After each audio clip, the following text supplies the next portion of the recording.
邻居家孩子喝珍珠奶茶呛入喉咙，眼看要窒息，我立马采用海姆立克急救法，成功将珍珠从孩子喉咙挤出，小孩转危为安。可事后孩子家长却要我赔偿，他们说小孩只是呛了一下，我却把他们儿子肋骨按断了，治疗费加康复费一共让我赔10万。我据理力争，在争吵间我被他们推下楼当场身亡。再睁眼，我回到邻居给他儿子买珍珠奶茶那天，向来不玩游戏的我戴着耳机跟朋友连麦了一整天，门被敲得砰砰作响，邻居张雅茹在门口哀嚎：救命啊！小林你在不在家？快救救我儿子！1声、2声、3声，直到语气中带着哭腔。我将游戏的声音调到最高，跟朋友在峡谷奋力厮杀。电脑那头的好友听到动静开始询问：我怎么听到你那边有咚咚咚的声音？我回复：没有啊，你听错了吧。说完，我慢条斯理的买装备，加大音量，继续跟朋友唠嗑，丝毫没有开门的打算，因为我知道门外砸门的是我的邻居张雅茹，她找我有要命的急事儿。因为就在不久前我重生了，上一世我正在客厅看电视，突然听到急切的敲门声，邻居的声音也在门口响起：救命啊！小林你在家吗？求你救救我儿子！我急忙打开门，一眼就看见了脸色青紫的浩浩，他喝了口奶茶，突然就这样了。看着浩浩痛苦地捂着胸口，呼吸艰难，我一眼就看出浩浩是呼吸道吸入异物引起的窒息。我抱起浩浩，用海姆立克急救法大力按压他的胸腔，我一边安抚浩浩配合我，一边吩咐张雅茹赶紧拨打急救电话。浩浩虽然才5岁，但长得人高马大，体重更是超过了80斤，他的腹部肥肉又厚又多，我必须用更大的力气。在这种紧急时刻，时间就是生命，多1秒钟窒息就有多1秒的危险。我咬着牙感受到头上大汗淋漓，我的手也因为浩浩不断挣扎被他抓破了皮。终于在我的不懈努力下，浩浩哇的一声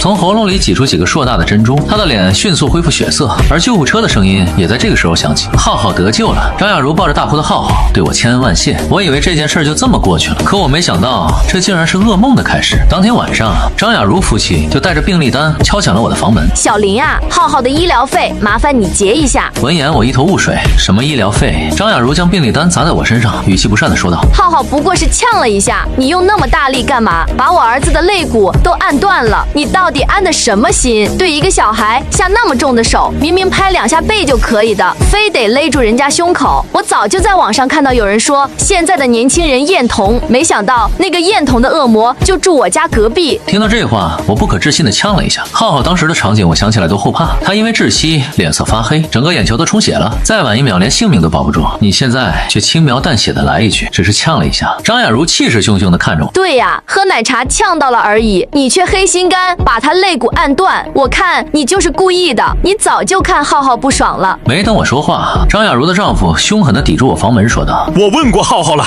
是你一直死命把他抱住他，才感到呼吸困难的，要不是你，他早就自己把珍珠咳出来了。小孩子是不会撒谎的，你就赶紧赔钱吧。听到这话，我简直不敢相信自己的耳朵，甚至觉得他们是来搞笑的。还没等我反应过来，浩浩父亲一把推开我，强行闯入我家，坐在沙发上不走了。现在浩浩骨折，医疗费加后期的康复费一共10万，少1分都不行，你不给我就赖在你家不走了。我看着眼前的一切，觉得荒谬极了，当场便跟他们理论起来，争吵愈演愈烈。他们夫妻2人开始推搡我，浩浩父亲更是一巴掌将我嘴角打出血。混乱中，我被他们猛地推向窗外，再睁眼我就回到了张雅茹给他儿子喝奶茶那天。敲门声一次比一次大，但我依然没有起身。这些人就该为自己的所作所为付出代价，别人没有帮他养小孩的义务。我假装没听到，继续跟朋友开黑。群聊里有4个人，他们都可以证明我一下午都在房间里戴着耳机打游戏，根本听不见外面的敲门声。时间一点一点过去，眼瞅着离浩浩吸入珍珠已经过去20分，我这才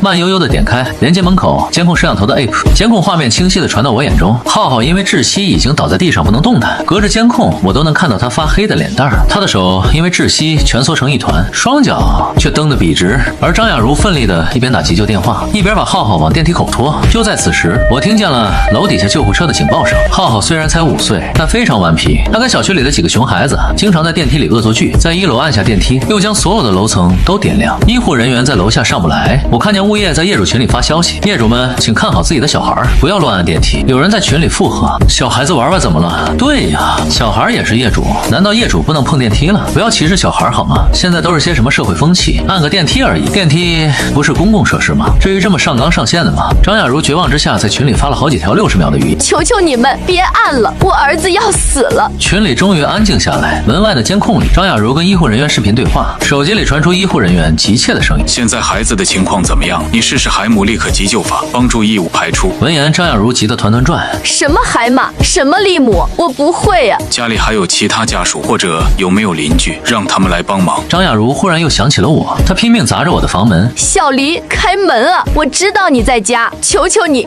救救我儿子吧！就在此时，我看见业主群里有人说：糟了，电梯坏了，电梯一直停在25楼，半天都没有动静。此时门口的对话声还在继续。现在电梯坏了，短时间内修不好，为了节约时间，我们往上走，你带着孩子往下走。张雅茹奋力地托起浩浩的身体，可浩浩近80斤的体重，他一个人根本拖不动。我的一局游戏也在此刻结束，看着游戏结算画面显示胜利2个字，我心里长舒一口气。算着时间，也该给张雅茹最后一击了。我知道你一直在家，为什么不开门？为什么见死不救？我捂住被他抓破的脸问道：“你有敲门吗？”我真的没听到啊！我一直在房间里跟我朋友连麦打游戏，他们都可以为我作证。再说了，你是浩浩第一责任人，现在小孩出事儿，为什么怪起我来？他还是不依不饶。我不管，我今天就要弄死你，给我儿子偿命！说完，他还想扑上来撕扯我。这时，电话那头的急救医生怒骂道：“现在是吵架的时候吗？我们已经在往楼上走了，还不赶紧把孩子弄下来！”他这才放开我。我儿子要是有什么3长2短，我让你吃不了兜着走。地上的浩浩几乎没了动静，离吸入珍珠已经过去了20多分钟。哪怕是堵塞气管的东西有缝隙，但缺氧这么久，救活了也是个傻子。在医护人员的催促中，我抬起了浩浩的胳膊，跟张雅茹奋力地往楼道走。刚走进楼道，就看见几辆硕大的玩具车挡住去路。张家夫妇为了省事儿，将浩浩的玩具车、学步车和滑板车全堆在楼道，将消防通道堵得严严实实。我委婉提醒过好几次，他总是不以为意。后来物业上门劝过，但张雅茹的性格泼辣，逮谁骂谁。久而久之，物业也就睁一只眼闭一只眼。看着面前几辆玩具车，我毫不犹豫地踩了上去，然后扑通一声摔倒在地。我的哀嚎声在楼道回荡，很快被视频那头的医护人员听到。医护人员传来关切的询问：“发生什么事？”我忍着剧痛站起身来：“没事儿，不小心被楼道的玩具车绊了一下，没关系的，我们继续往下走。”为了让我看起来摔得更狠，我直接往最坚硬的玩具车上撞去，膝盖瞬间破了皮。张雅茹在后面哇哇大叫：“你要死啊！长眼睛了没？能不能好好走路？摔到我儿子了，我让你好看！”我夹着嗓子，让说话的声音听起来更痛苦了些。“对不起，张姐，我这就爬起来，我一定小心。你放心吧，我就算是爬着走，也会把浩浩送下去。”我一边喘息，一边痛苦的哀嚎，因为电梯坏了，1楼已经聚集了好多邻居。人群中有人说道：“自作孽不可活，物业早就说不能在楼道里放东西，这家人硬要放，活该。他恨不得整栋楼都塞满自己家的东西。”一部分人说着张雅茹的不是，一部分人夸赞小林人真好啊，都受伤了还忍着剧痛帮忙。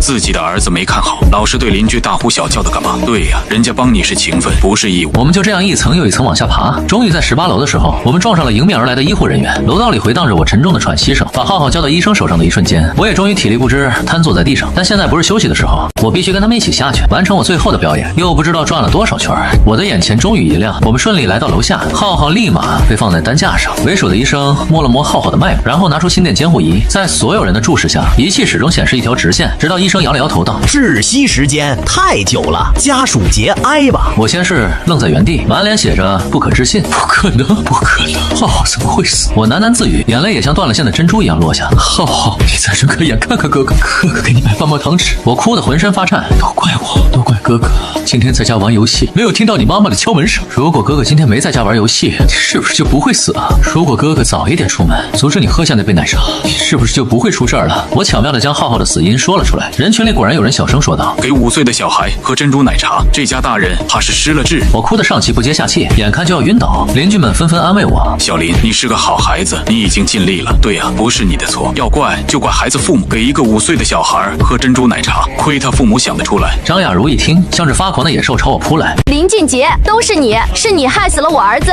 你在家为什么不出来帮忙？你明明听到了我在敲门。他疯狂撕扯我的衣服，将我的头发都扯了一块下来。我没有反抗，任由他发泄。都怪我，都是我的错，我不该跟朋友玩游戏。围观的邻居看不下去，一把将他拉开。我说你这人是不是不讲道理？你儿子出事跟你邻居有什么关系？你这个做父母的不是第一责任人吗？就是，你看人家小林都摔成什么样，成这样了还帮你忙，从35楼抬着你儿子一路狂奔到18楼，连气都不带喘一下的。做人不能这么没有良心，把自己的错推到别人身上。我的膝盖流着血，邻居们都在为我说话。我颓然地坐在地上，哭得更大声了。都是我的错，我不该戴着耳机打游戏，听不到雅茹姐敲门，是我的错。看见雅茹姐给浩浩喝珍珠奶茶，我应该及时制止他，我也不该在楼道摔倒，不摔倒的话就能多为浩浩争取一点时间。我越说越伤心，顺势瘫倒在地上。医护人员查看我的状况，叹了口气说道：“这位先生，你冷静一点，你尽力了。”张雅茹气鼓鼓的，还想冲过来扇我巴掌。他就是装的。就在这时，去调监控的物业人员出现了，张雅茹立马换了新目标，她扑向物业工作人员。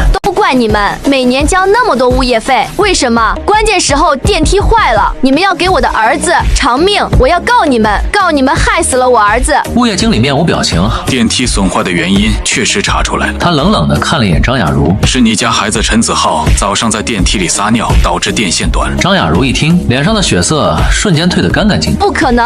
你在说什么？浩浩那么乖，怎么会在电梯里撒尿？孙经理立马将视频打开，监控显示，浩浩早上10点端着杯奶茶在电梯口晃悠，他吸了一大口，蹦蹦跳跳走到电梯口，按亮了电梯。很快，电梯上楼，门打开的一瞬间，浩浩对着电梯缝撒了一大泡尿，然后嘻嘻哈哈的跑开了。5分钟后，张雅茹抱着浩浩出现在电梯门口，拨打急救电话。尽管证据确凿，但张雅茹还是不信，她狡辩的：“肯定是 AI 合成的，你们为了撇清关系，真是无所不用其极。”闻言，物业经理无奈了，又翻出几个视频。您孩子经常在电梯里蹦跳，不仅往电梯缝里扔垃圾，还带头乱按电梯。光撒尿这件事，这个星期已经是第3次。监控里，浩浩对着电梯按钮吐口水，不止一次往电梯缝里丢垃圾，还带着几个熊孩子每层每户乱按。这时候，其余几个孩子的家长立马出来作证：我家孩子平时乖着，都是跟浩浩学坏的。对，我家孩子从来不会乱按电梯，说是陈子浩让他们按，小孩子不会撒谎。陈子浩这孩子确实调皮了些，自作孽不可活。墙倒众人推，在一阵阵辱骂声中，张雅茹绝望地坐在地上。我看着她煞白的脸，心中涌出一阵报复的快感。张雅茹的丈夫终于在这个时候姗姗来迟，他看到了躺在地上被盖上白布的浩浩，然后猛然起身给了张雅茹一巴掌。他红着眼睛怒骂着：“你在家怎么看孩子的？一个孩子都看不好！”说着又一巴掌接一巴掌扇在张雅茹脸上。张雅茹被打懵了，捂着脸难以置信地看着丈夫：“不是我，不是我！”人群里有人唏嘘：“给那么小的小孩喝奶茶，真不知道父母怎么想。”陈军一听，怒火中烧，又一脚踹在张雅茹肚子上。邻居们赶紧拦住他：“算了算了。”而我看着这场好戏，在心里发出一阵酣畅淋漓的冷笑。浩浩的后事很快被处理。听说张雅茹跟陈军正在跟物业和奶茶店扯皮。浩浩出事那天，电梯坏了，张雅茹觉得电梯耽误了救援，还有奶茶店，因为那杯奶茶上没标明小孩不能喝，他们开口要200万赔偿。小孩子撒尿怎么了？人有3急，他还是个孩子，他懂什么？既然物业早就发现小孩对着电梯撒尿，为什么不制止？为什么奶茶上面没标明小孩不能喝？我要是知道小孩不能喝，怎么会给浩浩喝？张雅茹和陈军甚至还想告那天送外卖的外卖员，为什么在看到我家有小孩的情况下还把奶茶送过来？直到律师跟他们说外卖员没有告知的义务，他们才罢休。邻居们都在说，如果不是律师劝阻，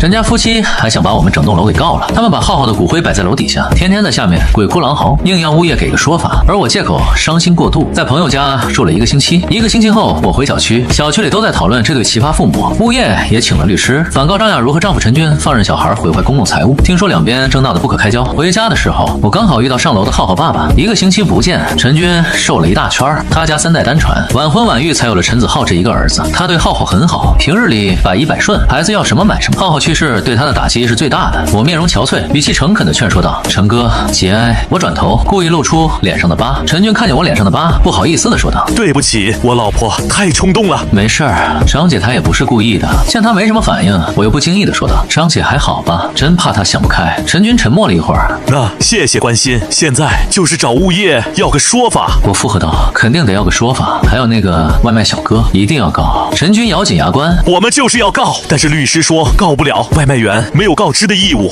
我假装震惊：“这不行啊，肯定要告外卖员的。那天他送外卖过来，是张姐接的奶茶，但浩浩一把就抢了过去。外卖小哥说了句小孩子不能喝，你看外卖员明明知道小孩不能喝，还是任由张姐把奶茶给浩浩。”闻言，陈军脸上顿时没了血色。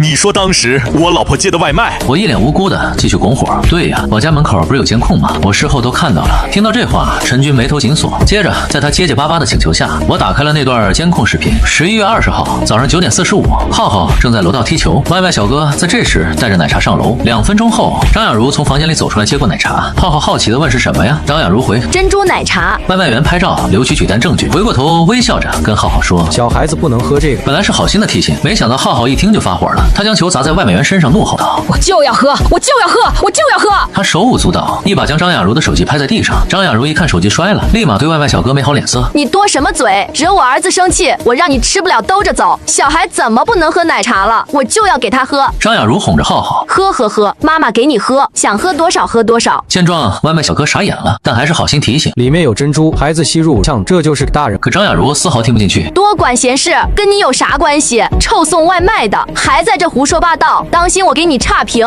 闻言，外卖小哥叹了口气，悻悻下了楼。监控最后一秒，张雅茹的声音回荡在走廊：“喝吧，乖儿子，想喝妈妈再给你点。”看着视频，陈军的脸色越来越难看，而我恰到好处的补刀，继续用那种天真无邪的语气说道：“所以这个外卖员是知道小孩不能喝的。他那天要是再多说几句。”我自言自语，仿佛在说给自己听。见陈军脸色越来越难看，我趁机添油加醋，物业也一定要告的。楼道里的东西不清理多耽误事儿啊！说着，我不经意露出腿上的疤。我当时出来的时候，浩浩还有呼吸。要是电梯不坏，要是楼道没东西堵着，浩浩也不会死。说到动情处，我甚至挤出了眼泪。浩浩多好的一个孩子，太可惜了。我一边说，一边观察陈军的表情。当我说到楼道有东西堵着时，陈军猛然抬头看我。楼道里堵着的东西，他不可能不认识，全都是张雅茹放置在那里的浩浩的玩具车。浩浩出事儿半个月前，消防才来检查过一次。当时张雅茹做样子，把玩具车都收进了屋子。消防检查一结束，他又把玩具车从家里搬出来，堆满楼道。陈军双目通红：“你是说浩浩下楼的时候还有呼吸？”我叹了口气：“对呀，他还动了动嘴皮子。”我认的口型，他在喊爸爸。我的话果然像惊雷一样在陈军头上炸响。他动了动嘴，半天没说出一句话，几分钟后才哭喊着一句：“我的浩浩啊！”就在这时，在屋里直播的张雅茹听到动静冲了出来。浩浩去世后，他就在网上开直播哭诉：“我的孩子气管吸入异物，正准备赶往医院的时候，电梯坏了。我们小区电梯经常坏，物业不作为，我要告黑心物业，害死我家孩子。